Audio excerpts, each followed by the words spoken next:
Good morning, everyone. I am just going to give it a minute or two for some people to join. Today we are going to do Arukas, which is a really fun tangle, and it has so many cool possibilities. So I'm going to give it just a minute here, and then we will get started. So go grab something to drink and your tangling supplies if you want to tangle along. And in about 1 minute, we will begin with a basic demo of the tangle, and then I will show you some cool variations.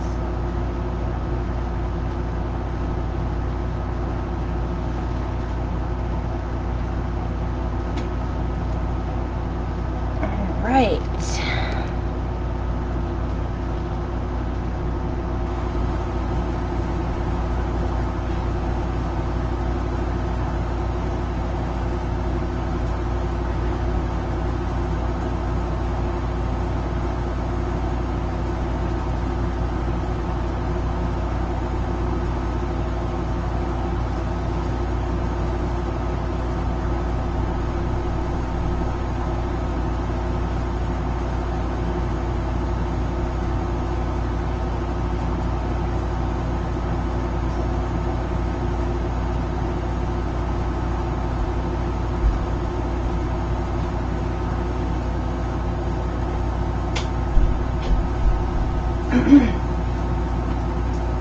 All right, so it looks like I have a couple people here, so we're gonna dive right in. Let's see, so I have some variations here that I want to show you. This is a slight variation on Arukas. All I did with this one is I darkened in the centers.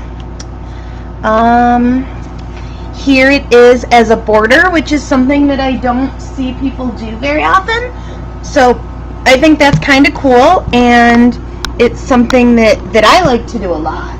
I'm just zooming in a little bit closer there. Here is the same pattern, only instead of accenting the ribbons, I accented the little crescents. Here it is kind of woven together with a cool pattern behind it. So that's a fun way to do this. And then here it is with the ribbons being done kind of curvy and wavy. So those are just some of the fun ways that you can use this pattern. I'm going to set those off to the side here. And I'm going to get my tile. I hope everybody's having a good Saturday. I know that I don't know about your neck of the woods, but it has been very, very hot here the last few days. So I have my air conditioner going. I haven't actually tested my sound quality, so I hope you can hear me okay. If anybody wants to give me, a thumbs up or a little bit of a shout, if you can't hear anything, that would be great, because that lets me know if I need to change anything, or if I go off screen or something, okay? So I'm going to take my pencil and I am going to make my dots,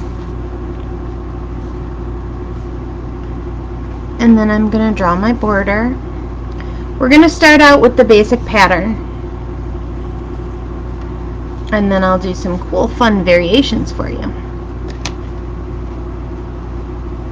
All right.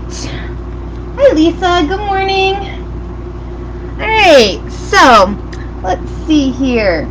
So we're going to start out with an orb or two. I'm actually just going to do, I tend to do 2 of these when I do them because I think it adds a nice little pop. So I'm going to do 2. So I'm going to make one here. And as always, I am not ever going to get myself caught up on the perfection of an orb. Orbs should be round and squishy and round-ish. Don't worry about making a perfect circle. There's, most people always have a little bit of variation in their orbs, and that's okay. I think that it's actually really important. Having those little tiny imperfections, those little wiggles in your lines, those are part of who you are and part of your art, and it's part of what makes it look handmade. Hi Laura, hi Gloria, first time, welcome. I am going to, so I have my orbs drawn in, right?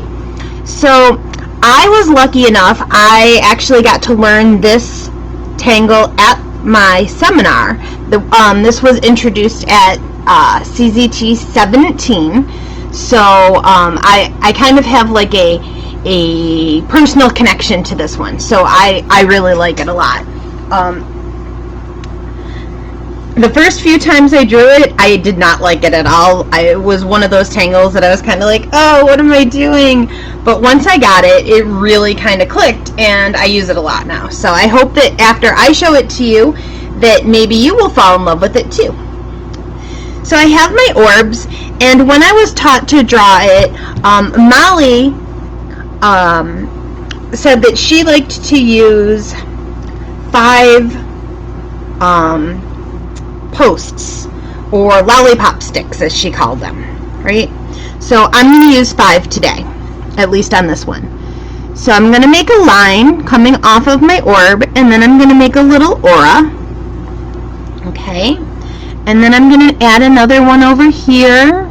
You can turn your tile as you go if you'd like. And these don't have to be perfectly evenly spaced.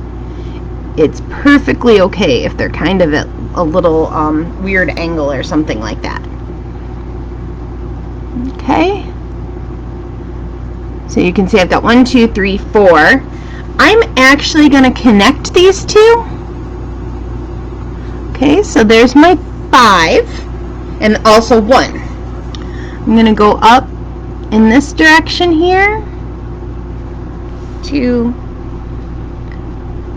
3, 4, and 5. So you've got kind of some little sunburst action going on, and that's kind of fun, and it's pretty simple so far, right?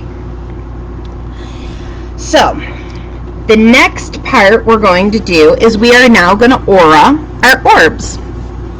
So I'm going to come in and I'm going to pay attention to this curve. A lot of times I have a tendency to get lost and my auras aren't really true auras. So this is a part I really pay attention to. I'm following that line. I'm turning my tile as I go, because remember, my orbs aren't necessarily perfectly round, and that's okay.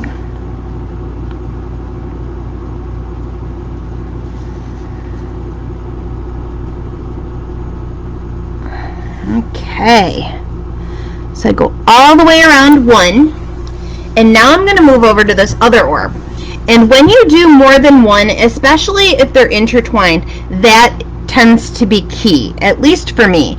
I have to do the same step on all of the elements, because otherwise I get lost and I might miss something, or I might skip a step, and then it just doesn't come together quite as nicely. Okay? And it won't necessarily, let's see. Is that a little better, Lisa? Lisa just said that I was a little blurry, so I am hoping that this will work.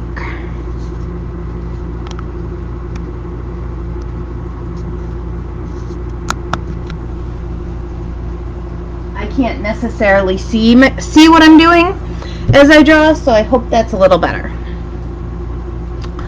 Alright, so I have the 2 there. I've auraed this, or I've added the lollipop sticks or the spokes or the little, ribbons, however you choose to look at them.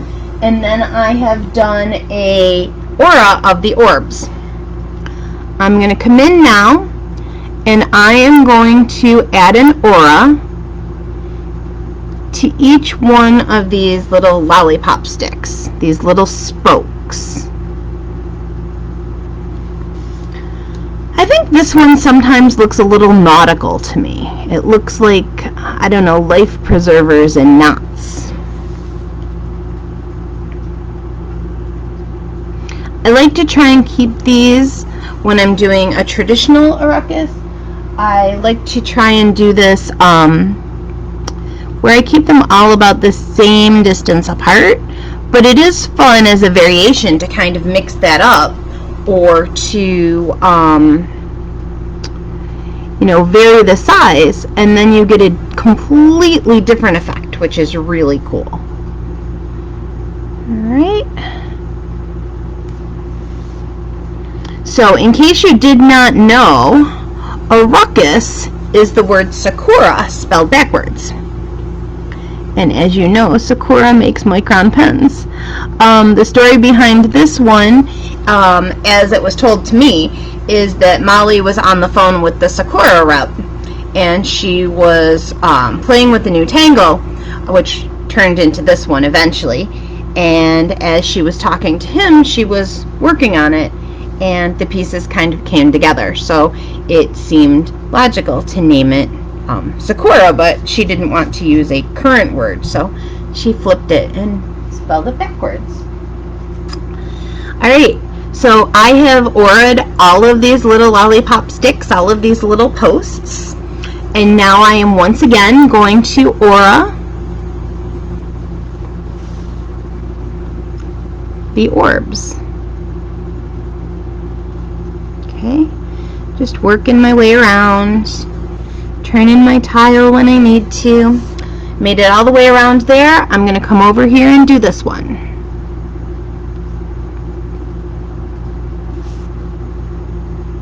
And as you can see, even with just a couple of these, they start to look woven. Okay, I love woven tiles.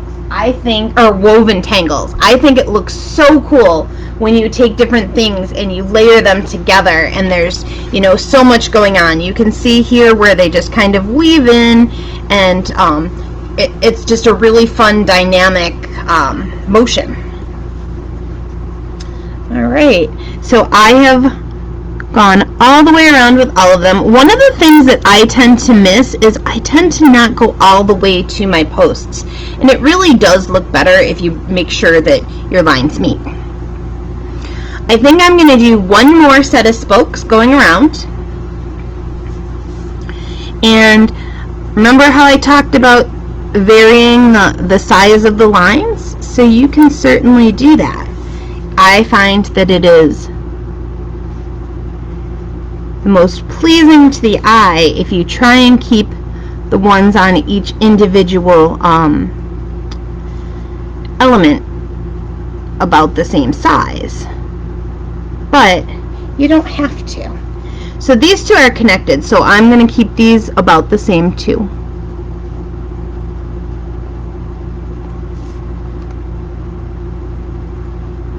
And you could certainly add more than one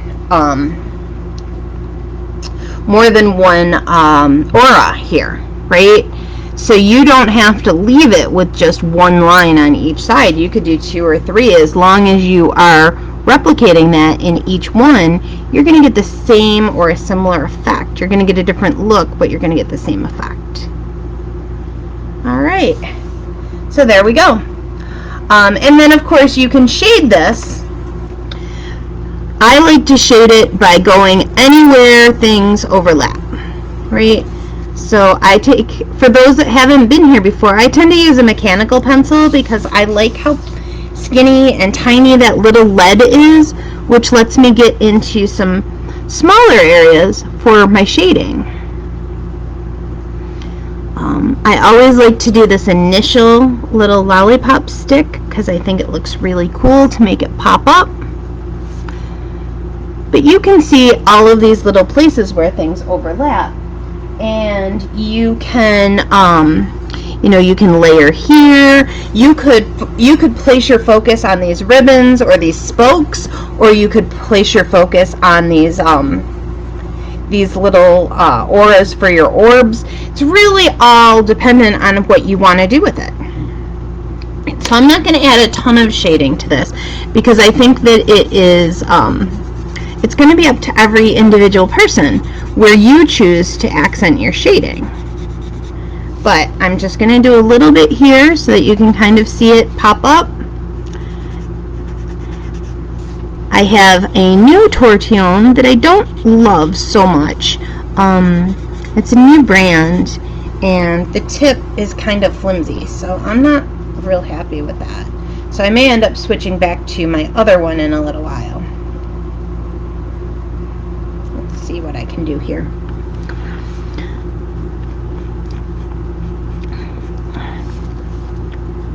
I always say that it's kind of nice because these Zoom classes and these live classes and everything, it's very much like what you're going to get in a class, because sometimes things just go the way that they go.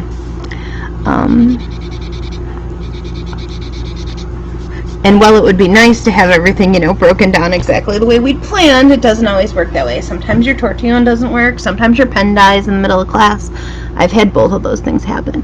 So then I just want to add some shading to these orbs. So I'm just going to shade these like I would most orbs. I go from about 11 to maybe 6:30 or 7 if this was the face of a clock. And then I come in with my tortillon and I soften it. Right? And then I bring it lightly over to, I don't know, somewhere around 4 and back maybe to like 1.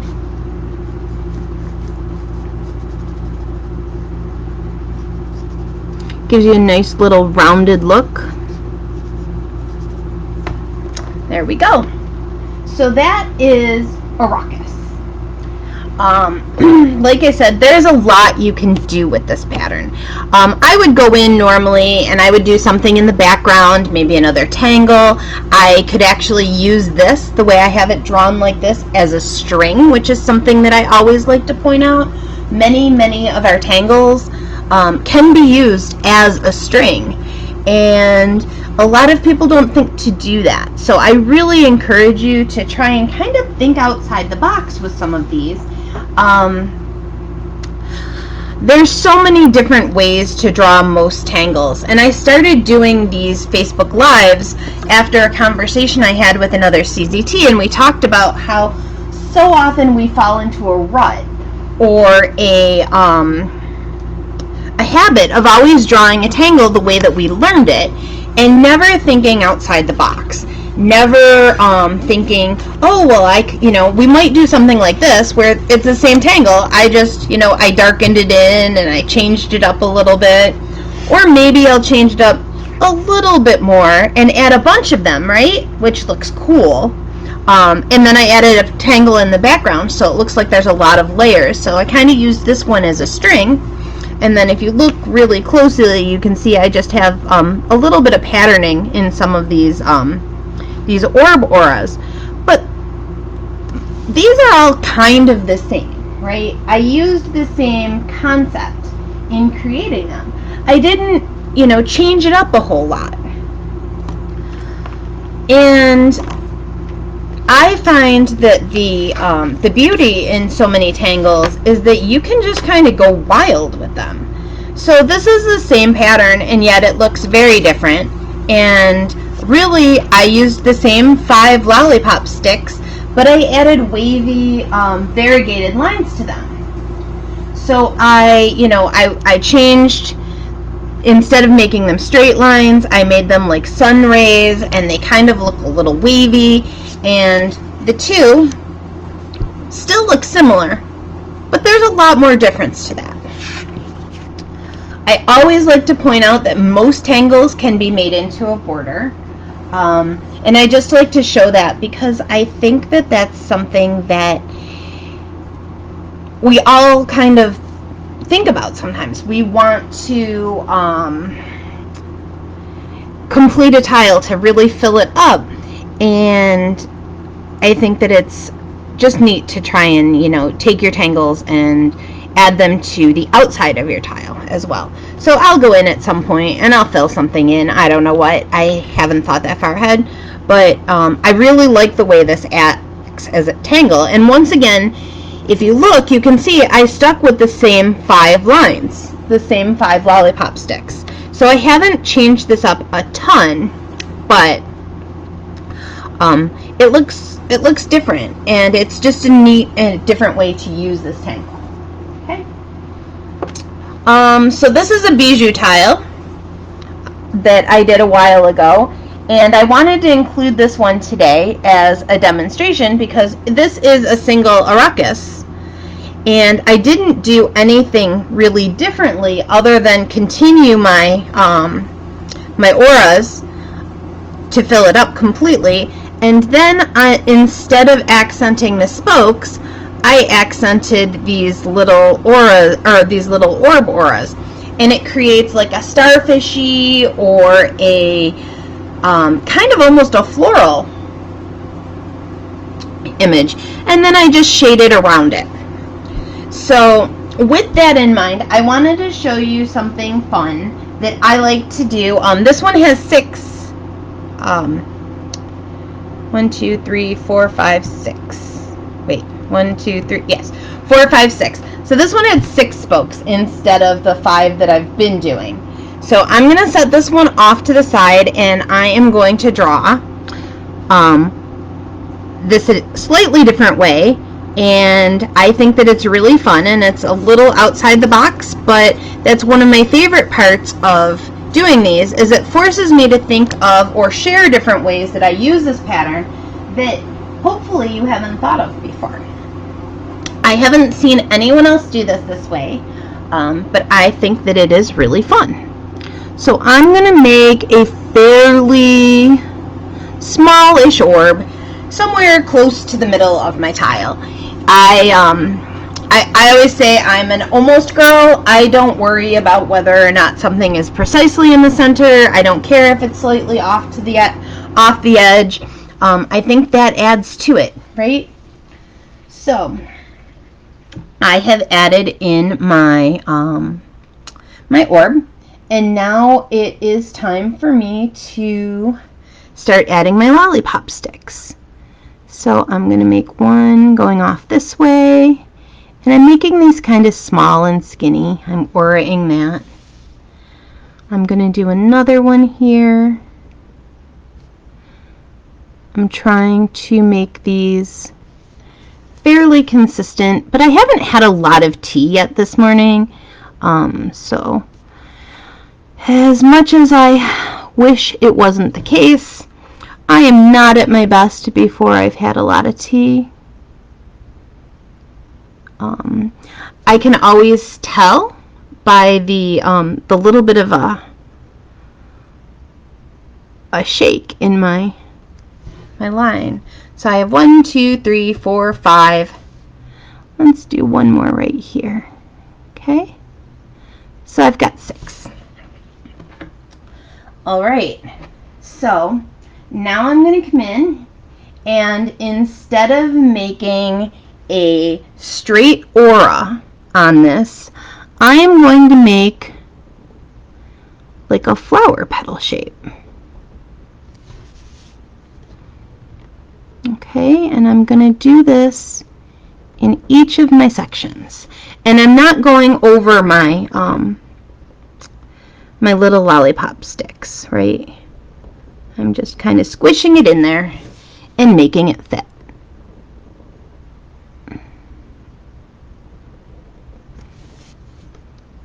And remember, I'm showing you a bunch of different ideas, but you can layer these ideas all together. So you could do a whole bunch of these little flower arucuses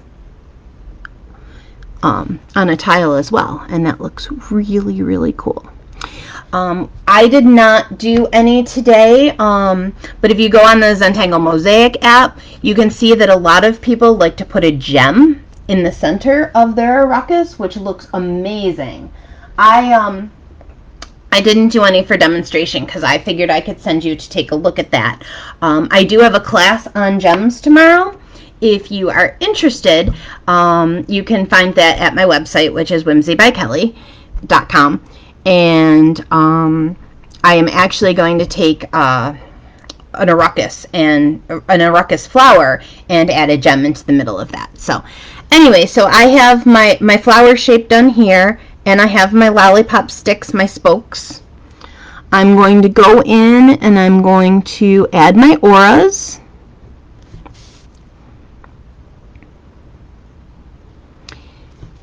Paying attention to keep them about the same distance apart.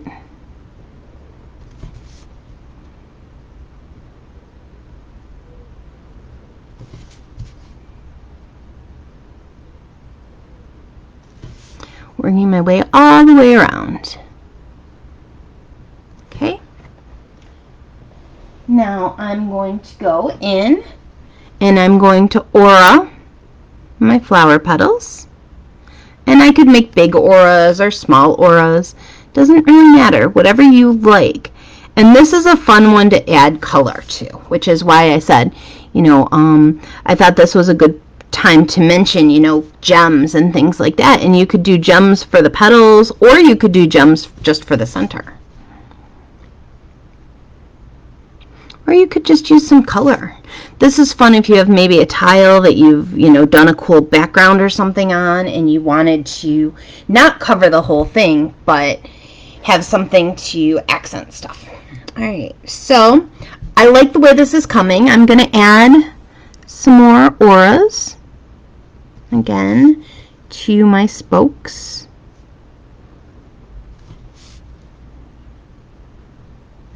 I think that this is kind of fun. It's got like a 60s or 70s pop feel to it.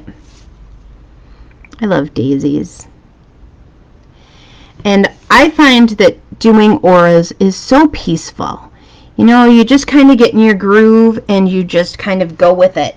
If you lose your place as you are working on one of these, the nice part is you just go to any one of your orb auras, or in this case the flower petal, and look, and you know that you've actually done this one, because if you look at that line you can see where the spoke comes in and it's kind of sitting on top. Okay, so I'm going to do another aura of my flower petal, and again I'm going to go small, right? So you can see right here, I haven't aura'd these yet because it's not sitting on top. Okay, so I'm going to go all the way around. You can also always count, but I find that looking at the outside is the quickest way to tell. And you can do as many or as few of these auras as you like, and each time it will give you a different look based on the number that you include.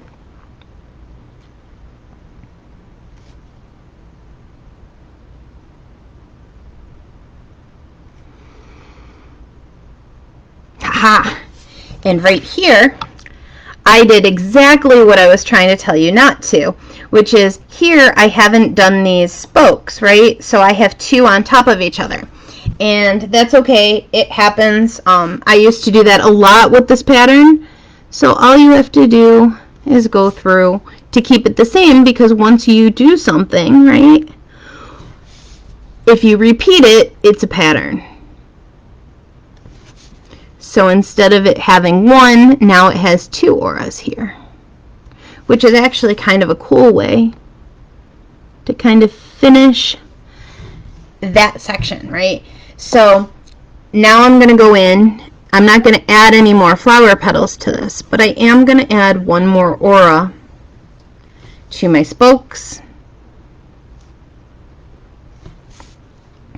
I'm actually really glad that happened, because I have been saying that one of the things I'd like to show, and it always seems weird to plan for an error, is that you can just create something a little different, a different look, just by continuing something that maybe you didn't originally plan.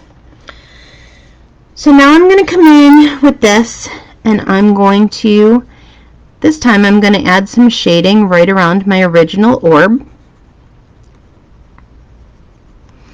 And I'm going to add some shading on the inside of these. And I'm actually laying down quite a bit of graphite here. I tend to really like the way that this looks with a little heavier shading. And I'm just adding it to each of these petals.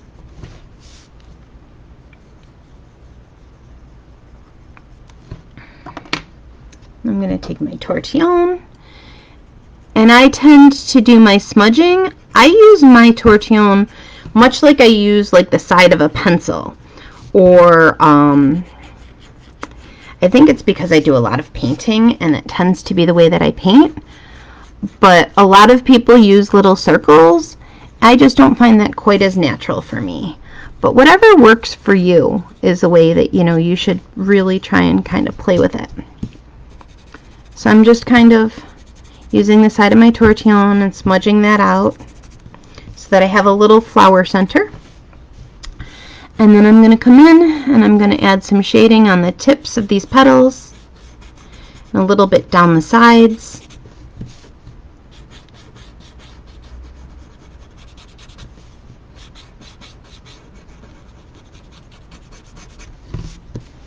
And that's going to leave a more white spot in the center, which kind of acts as a highlight.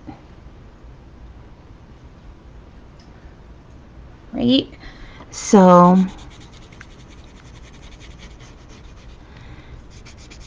there we go. And then I would come in later and I probably would fill in this background. I would use, I don't know, maybe a Printemps or a tipple. Or you can come in and you can do some rounding in these little spaces. It's really entirely up to you. You could come in and maybe I'll do this. Add like a little fescue.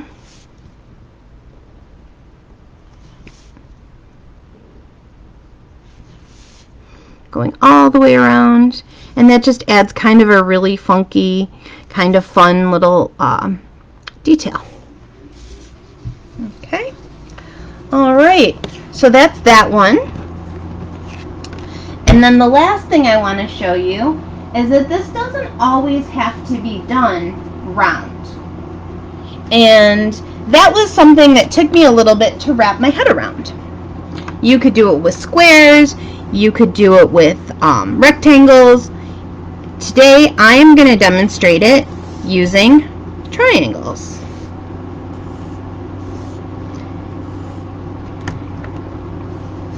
So I'm going to come in and I'm going to add one here. I'm going to add a bigger one over here. And then I'm going to add one right here. And I made the same type of triangles, but they don't have to be all the same size. You could mix it up. They don't have to be the same type of triangle. I just like it that way. I'm going to add, because I have 3, I'm going to add 3 spokes to each one. So I'm going to go this way, I'm going to go this way, and then I'm going to go this way. You can see my lines are a little wavy this morning.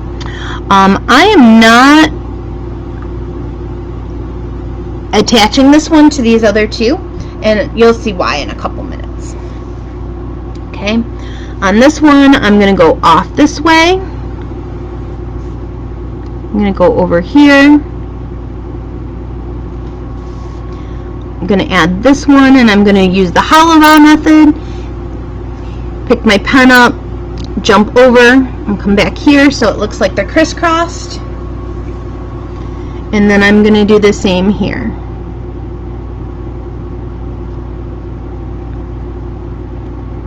Hollow bar method. Remember, don't draw over a line that's already there. Right? That's the easiest way to remember. You don't want to draw through a line you've already drawn. Okay? So that already looks fun.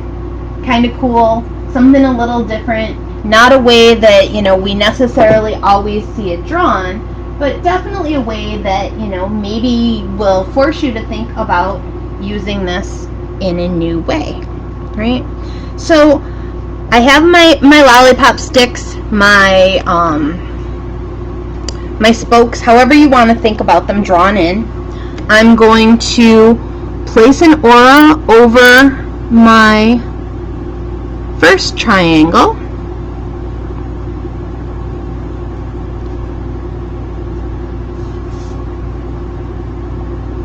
And then I'll move to my second, because remember I said that when you have multiples, you always want to do whatever you did to one to all of them before you move on to the next step, because it just helps with the weaving of this particular pattern.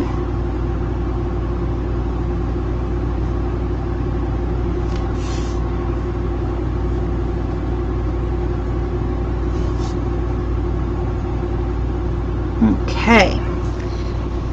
And you could continue to just do this like this if you wanted to. Or something else I want to show you because I think it's really cool is you can do an inner aura on your triangles or your squares or your orbs, whatever you want to do, right?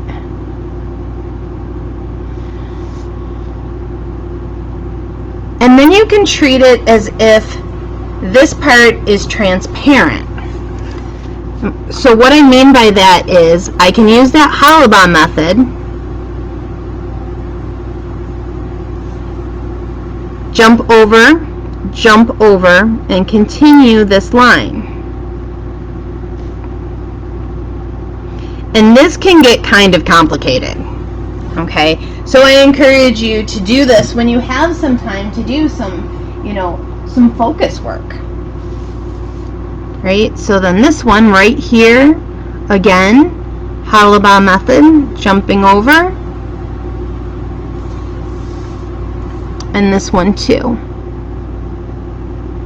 I'm not going to do this with all of these. I could, and it would look really fun. Okay? But you can see how that kind of becomes all, this part looks transparent now. Actually, maybe I will do it with all of them, just so that you can see how this turns out. And because I only did 3 spokes, it's not quite as many as if I'd done 5. Alright, so I am just paying attention to what I want to look like it's underneath.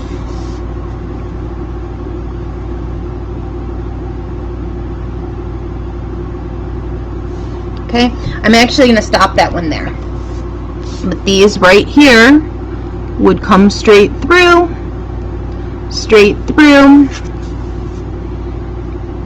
and now you have this really complex interwoven labyrinth of these spokes, right?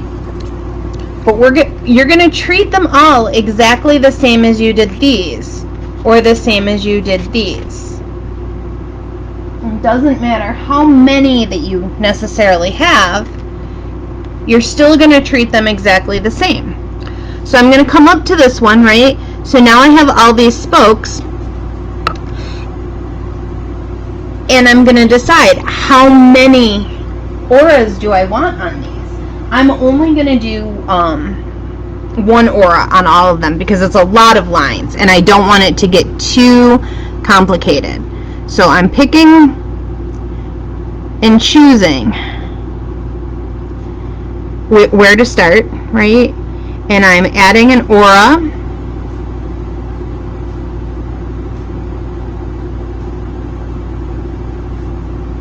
Okay, so I added an aura to that one. I'm going to turn my tile. I'm paying attention to one set of lines at a time. Okay? If I think too far ahead, it will be easy to get lost and confused, and I don't want to do that. So one set of lines at a time.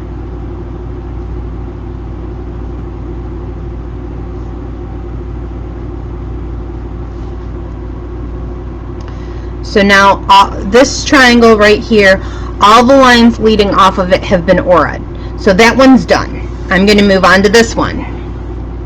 Okay, so this one needs an aura.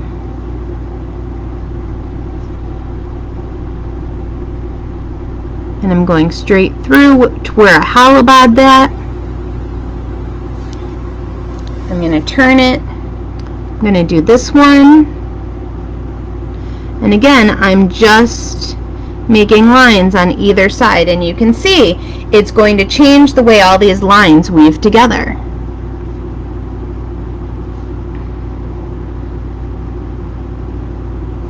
Okay, turn my tile, one more here, one on this side, it really comes down to, it looks very, very complicated, but it's really just one line at a time.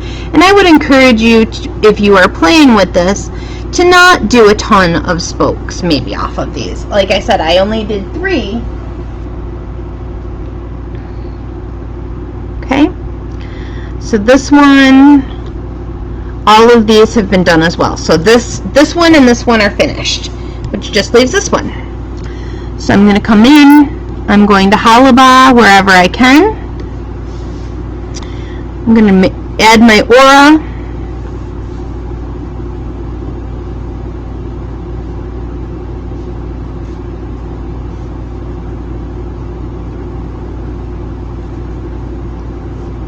Paying attention to where my lines go. And then the only one left is this one.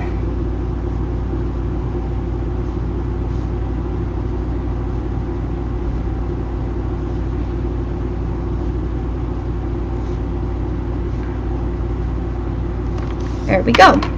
So now I would, once again, I would shade this where everything kind of crisscrosses and where everything weaves together. So here maybe, and maybe a little bit here, crisscrosses a little there, and right here. Okay, and then I am going to go in and I'm actually going to add a layer of graphite right around the inside of these triangles.